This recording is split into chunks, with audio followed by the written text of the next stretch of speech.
இப்போ எல்லாம் நம்ம வந்து நோயின்னு பற்றியே பேசிட்டு இருக்கோங்க சார். இப்போ நோய்னா என்னங்க சார்? ஃபர்ஸ்ட் எதுக்கு எடுத்தாலும் நோய், காய்ச்சல் வந்தாலும் உடம்பு சரியில்லை, எதுக்கு எடுத்தாலும் நோய், என் உடம்பே வந்து நோய் பயிற்சி அப்படின்னு சொல்கிறாங்க சார். இப்போ நோய்னா என்னங்க சார்? அதுக்கான மீனிங் கொஞ்சம் சொல்லுங்கள். முதல்ல அறிவியல் பிரகாரம் ஒன்று சொல்லிடுறோம்.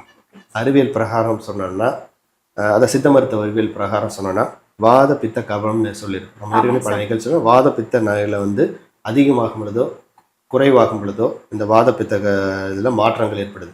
அது மாற்றங்கள் ஏற்படும் பொழுது வாதத்தினால் ஏற்படக்கூடிய நோய், பித்தத்தினால் ஏற்படக்கூடிய நோய், கபத்தினால் ஏற்படக்கூடிய நோய், அது மாதிரி நம்ம பிரித்து நிறைய நோய்கள் நமக்கு உண்டாகுது. இது வந்து மருத்துவ ரீதியாக வரக்கூடியது, ஏஜ் ஃபேக்டர்னால வரக்கூடியது நோய், இதெல்லாமே சொல்லுவோம்.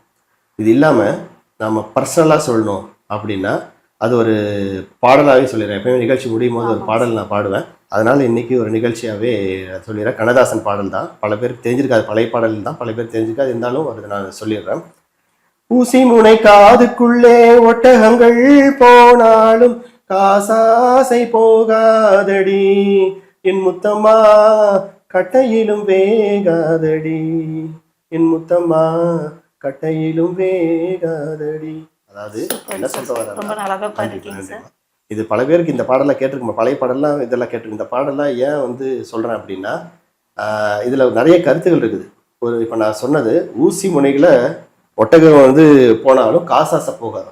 அந்த ஒரு சின்ன ஓட்டையில ஒட்டகமே போனாலும் மக்களுக்கு அந்த காசாசை, அந்த காசை தேடி அவங்க ஓடுற ஓட்டங்கள், அன்றாட அவங்க தேடி ஓடுற ஓட்டங்கள், அவங்க உடம்பை கவனிக்காத அதை நோக்கி அவங்க ஓடுற ஓட்டங்கள் எல்லாமே அவங்களுக்கு பிற்பாடு நோயாக மாறுது. தேவையான அளவு அவங்களுக்கு சம்பாரிச்சுக்கிட்டாங்கன்னா அந்த தேவையான அளவு நம்ம வசதிகளை சுருக்கிக்கிட்டு அதில் வாழும்போது அவன் நோய்க்கு ஆட்படுறது கம்மியாகுது. ஆனால் அந்த பேராசை, புத்தர் சொல்கிற மாதிரி பேராசை தான் பெருந்துன்பம். அதுதான் இந்த பாடலுடைய எக்ஸ்ட்ராக்டு. அதை நோக்கி அவனுடைய ஓட்டம் வந்து நிற்காமல் ஓடிட்டே இருக்கிறான், உடம்பை பற்றி கவனிக்க மாட்டான், நைட்டு பகல் கண் விழித்து அந்த காசுக்காக அவனுடைய அன்றாட உடம்பை வந்து கெடுத்திக்கும் பொழுது நோய்க்கு ஆட்படுறான். ஸோ அதுதான் சொல்கிறேன், பேராசை தான் ஒரு இந்த நோய்க்கு வந்து முக்கியமானது. அறிவியலில் அப்பாற்பட்டு சொல்லணும்னா இந்த பேராசை தான் உடம்பினுடைய நோய்களுக்கு ஒரு முக்கியமான காரணமாக இந்த நிகழ்ச்சி மூலமாக. ஆமாம், தேவைக்கேற்ப கரசை சம்பாரிச்சுட்டு நீங்கள் எல்லாம் சம்பாரித்து முடிச்சிருவீங்க, ஆனால் சாப்பிடலாம் உட்காரும்போது சாப்பிட முடியாது, சர்க்கரை நோய் வந்துடும், பிபி இருக்கும், முன்னாடி எல்லாமே இருக்கும், ஆனால் உங்களால் எதுவும் சாப்பிட முடியாது.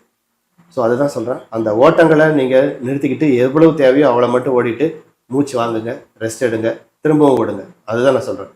நீங்கள் ஓடிட்டே இருந்தீங்கன்னா, பேராசைப்பட்டு ஓடிட்டே இருந்தீங்கன்னா உடல் அத்தனைக்கும் நோய்வாய்ப்படும். இதுதான் இந்த நிகழ்ச்சி மூலமாக முத்தாய்ப்பா எப்போவுமே நிகழ்ச்சி கடைசியில் ஒன்று சொல்லுவேன். இன்னைக்கு இந்த நிகழ்ச்சியை செய்தியாக சொல்லிக்கிறேம்மா. ஓகேங்க, நன்றிம்மா. ரொம்ப நன்றிங்க சார். அடுத்தது வந்து இது போன்ற இன்னும் புதிய நிறைய விளக்கங்களோட வந்து சார் அடுத்த நிகழ்ச்சியிலும் வருவாங்க, உங்களுடைய கொஸ்டினுக்கு வந்து ஆன்சர் அளிக்குவாங்க. நன்றிங்க சார். நன்றிங்கம்மா.